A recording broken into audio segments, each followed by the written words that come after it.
Okay, Chelsea, we have talked about all of the terrible pollution that comes from cars we don't really talk about in the past. I think we did a whole episode on it, in fact.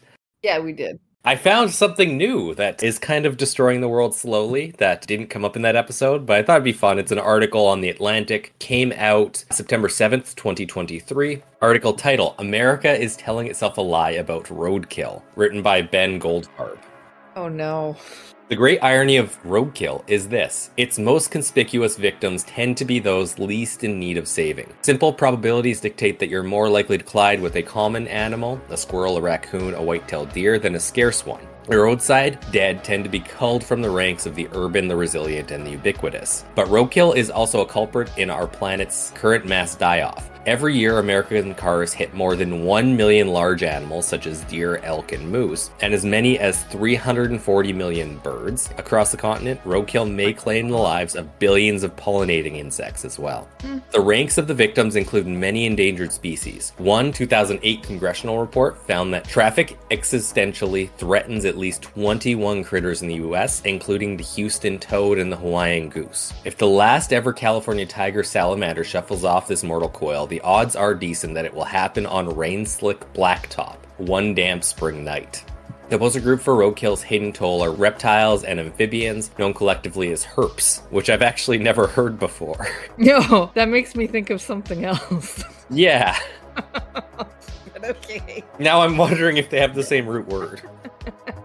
The small bodies and secretive habits of herps conceal their dominance. Many forests in the eastern United States support more salamanders than small mammals and birds combined. But about 1 in 5 reptile species and 2 in 5 amphibian species are threatened with extinction, and many more are on their way. Snapping turtles and spotted salamanders are on the verge of vanishing altogether, but they become rarer and more isolated, retreating from our landscape and our lives. Biologists refer to the localized extinctions, a pond empty of frogs here, a pool robbed of salamanders there, as extirpations.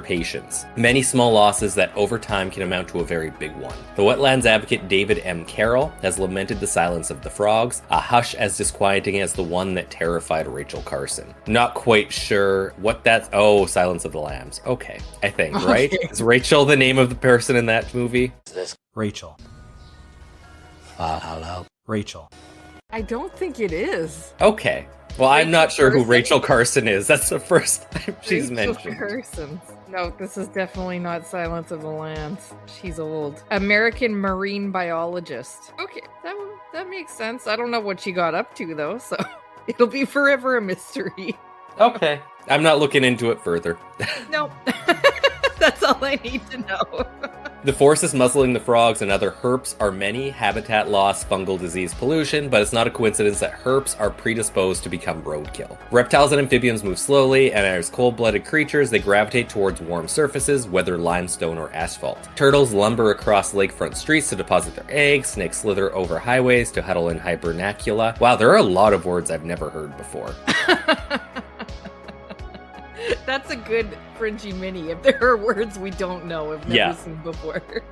Worst of all, some herps, such as northern leopard frogs, don't attempt to race between cars as deer do, or avoid roads altogether, as grizzly bears do. Instead, they're what scientists call non-responders, animals who are unfazed by traffic even when prudence would serve them well.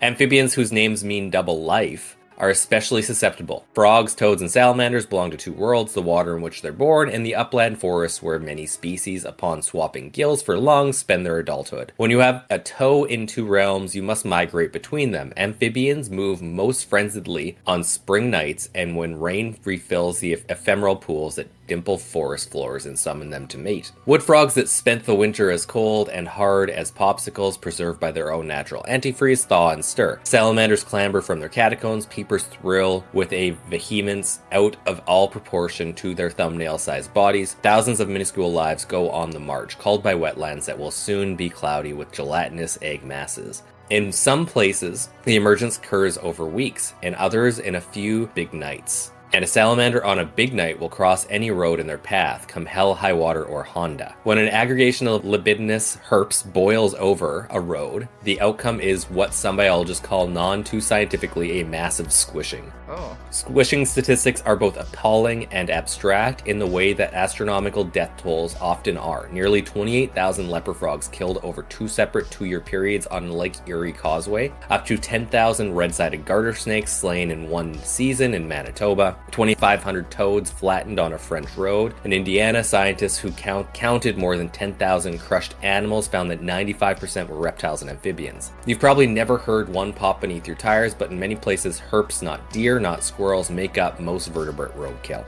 This does continue on for quite some time, but I think that's far enough along into the article to at least give you an idea of what's going on. And just a reminder that we do so much damage to the environment that we don't even really think about. I know, like, we commonly hit things with our cars. I don't mean that nonchalantly as in, like, just mowing down deer. But there's a reason there's what's called bug juice at the gas station to clean off your windshield. Yeah, I never really thought about it, unfortunately, and that article is sad, especially bugs. But we've also talked about there's less bugs, and it's probably because we've hit so many bugs in the past that we're just... It's definitely part of it. Getting rid of them one by one. Even where we grew up, you would commonly see even the big ones. And if people are hitting the big ones, such as deer and moose and bear and stuff, imagine how many little things you're hitting without. This is sad. Yeah. Without knowing it. Don't worry, I have plenty of those. We're ruining the world in many ways we don't even realize it. Articles in the future ready to go. So this is just a small taste of it.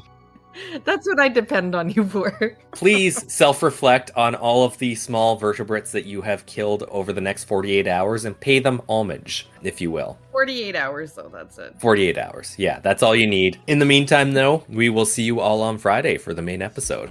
Bye.